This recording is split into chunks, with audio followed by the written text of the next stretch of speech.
we're going to enjoy the house.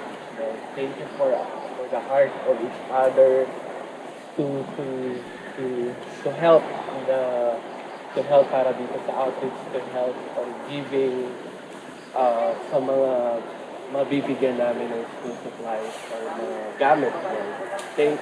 Bless them, Lord, for for for for your life, Lord, for each of sa aspeto ng mga buhay nila, sa career, sa business nila, sa work, sa family nila, Lord. Thank you for your generosity, Lord. I pray, Lord, na maganda yung leader namin for today. Yung camaraderie namin for sure, Lord, will be bonded and will be strong, Lord.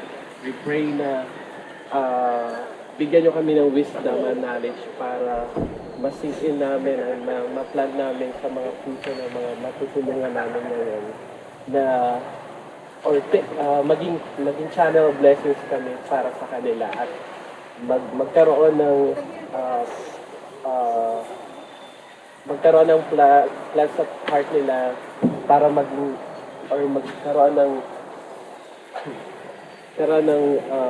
at least maging passion din sa kanila yung generosity at pag ibang tao. In Jesus' mighty name. Amen.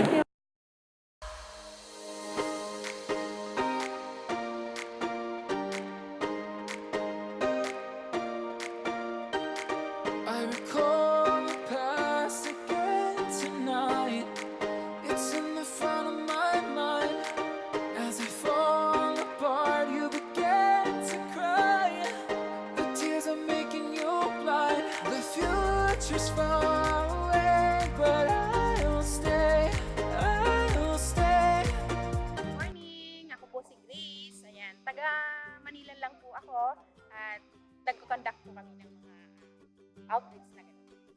Started this 2015 pa po. So 4 years na po namin ginagawa ito. Twice a year po namin ginagawa to. Unang nakamotivate sa akin is when we started climbing mountains, nakikita namin yung mga medyo hindi maswerteng mga bata sa bundok. And lalong-lalo na po yung mga indigenous kids. Ayun, sobrang nagkakaroon ka ng puso. Just take a leap of faith. We'll find a way for you and me. Can't look back and run from what I feel inside. There's no more time. Go Leo, and currently working in a private financial. Bali nag-start kami noon, konti pa lang kami noon nila Madam Perez. Hanggang sa, yun na, dumami. Mga co-mountaineers din yung mga kasama namin. Yung mga donors, so we are requesting some donors via Facebook or via some network, social media network. Nakapag-motivate sa akin to continue doing this kind of outreach is nung nakita ko yung mga bata na masaya kapag nag-share ka ng in a very small team with the start. Tapos from there, sobra yung appreciation nila and parang fulfilling siya. Tapos struggle din namin yung time and resources. Niya, as I said, mga supplies sa mga kailangan ng mga bata. Because I feel again, I feel again, oh now Hi, good morning. I'm Joanne from Montalban, Rizal, a public school teacher. Since 2015, nagbo-volunteer na ako sa mga outreach program kapag may free time ako.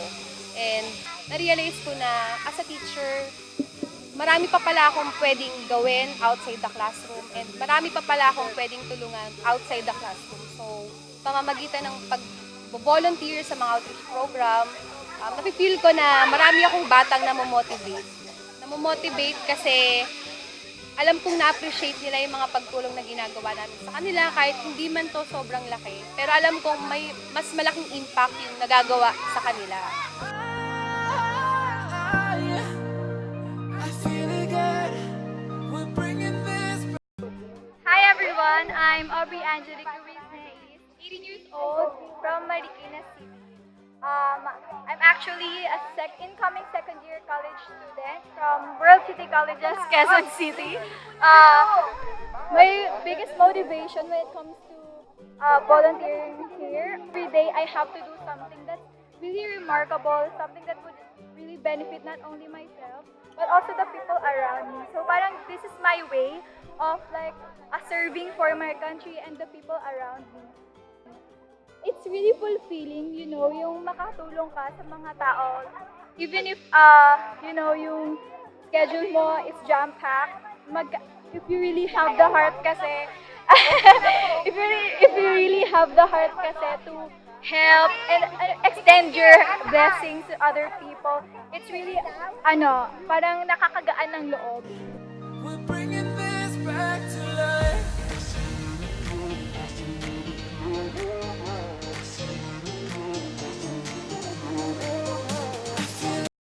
Hello, I am Camila Ricardo and they call me Camille. I am 18 years old and I am currently studying at my Museum of the Philippines University. So, na-motivate ako dito sumali sa outreach program nila kasi gusto kong matry na makasalamuha sa ibang tao, makipag-socialize kasi napaka-shy ko back then. And gusto ko lang matry na makipag-socialize, especially sa mga taong hindi ko kilala, sa mga bata, gusto ko rin makatulong. And sa mga kabataan na katulad ko, gusto ko kayong anyaya na habang bata pa kayo, matutunan nyo kung paano tumulong sa ibang tao. Hindi naman kailangan ng kalakihang pera, basta yung effort mo lang, yung dedication mo, na at yung perseverance mo na gusto mo makatulong sa ibang tao. Pwede na yun and worth it yun kasi may kita mo sa mga mata ng mga bata na masaya sila, nagkaroon sila ng bagong laruan, experiences, games, and mga bagong lessons na matututunan nila. So, maganda rin yun kasi parang at the age of 18, parang na-try kong mag-mold din ng kahit isang araw lang sa mga bata na pangalagaan nila yung kalikasan and everything. Tapos yun, naging masaya kami kasi parang nagkaroon din ako ng mga bagong kaibigan through the game. So, yun lang. I feel again. We're bringing this back to life.